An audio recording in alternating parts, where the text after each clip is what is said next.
Israel की राजधानी तेल अवीव, वक्त रात के 3:12। घनघोर अंधेरे में अचानक एक ड्रोन की आवाज सुनाई देती है। इससे पहले कि लोग कुछ समझ पाते या उस ड्रोन का पता चल पाता, एक धमाके के साथ लोगों की चीखें सुनाई देने लगती हैं।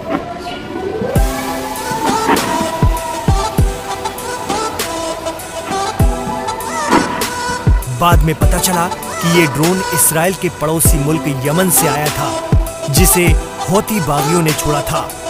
इस्माइल हानिया की मौत के बाद ईरान ने इसराइल को सबक सिखाने की कसम खाई है, लेकिन सबके जहन में एक सवाल बार बार घर कर रहा है कि आखिर ईरान इसराइल पर हमला क्यों नहीं कर रहा?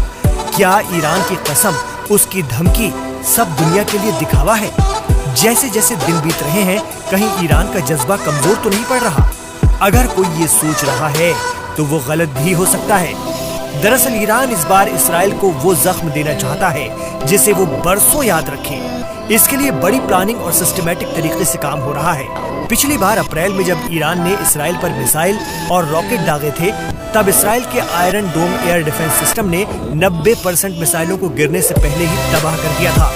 उस वक्त इसराइल ने कहा था कि उसे रत्ती भर भी नुकसान नहीं हुआ, लेकिन इस बार ईरान पिछली गलती को दोहराना नहीं चाहता। इस्लामिक रिपब्लिक वक्त जरूर ले रहा है, लेकिन तैयारी वो है कि इसराइल और अमेरिका की जुर्रतों पर मजबूत लगाम कसी जाए। मीडिया रिपोर्ट्स की माने तो हाल ही में यमन के हूती विद्रोही ग्रुप के leader Abdul Malik al Houthi का बड़ा बयान सामने आया है। उन्होंने कहा है कि इसराइल के खिलाफ एक्सेस ऑफ रेजिस्टेंस के साथ हम लोग काम करेंगे। हूती गुट के लीडर ने बताया है कि इसराइल को जवाब देने के लिए कोई भी फैसला एक्सेस ऑफ रेजिस्टेंस ग्रुप मिलकर तय करेगा। आखिर ये एक्सेस ऑफ रेजिस्टेंस ग्रुप है क्या, और अगर इस ग्रुप के सभी गुट मिलकर इसराइल पर हमला करते हैं तो ये कितना नुकसान पहुंचाएंगे?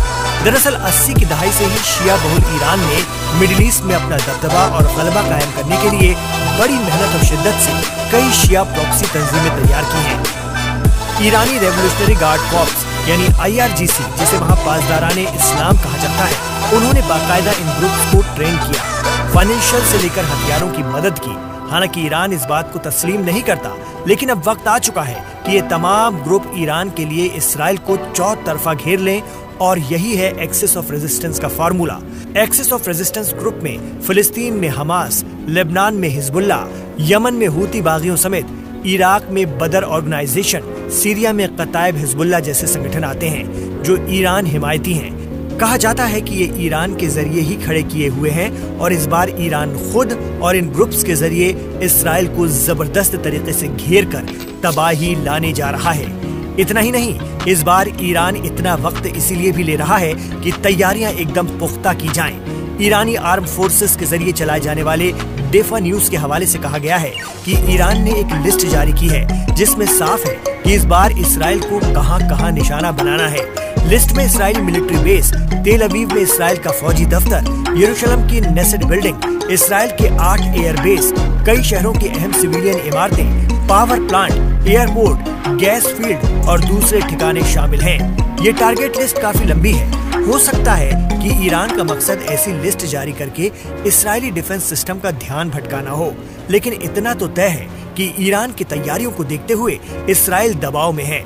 अपने दोस्त को बचाने के लिए अमेरिका ने वॉरशिप और लड़ाकू विमानों को तैयार कर दिया है, तो ब्रिटेन ने रॉयल नेवी शिप्स के साथ RAF हेलीकॉप्टर को भी स्टैंड बाय रखा है। दूसरी तरफ ईरान ने भी अमेरिका और इसराइल के हमलों से बचने के लिए अपना लेटेस्ट हथियार 9D तैनात कर दिया है।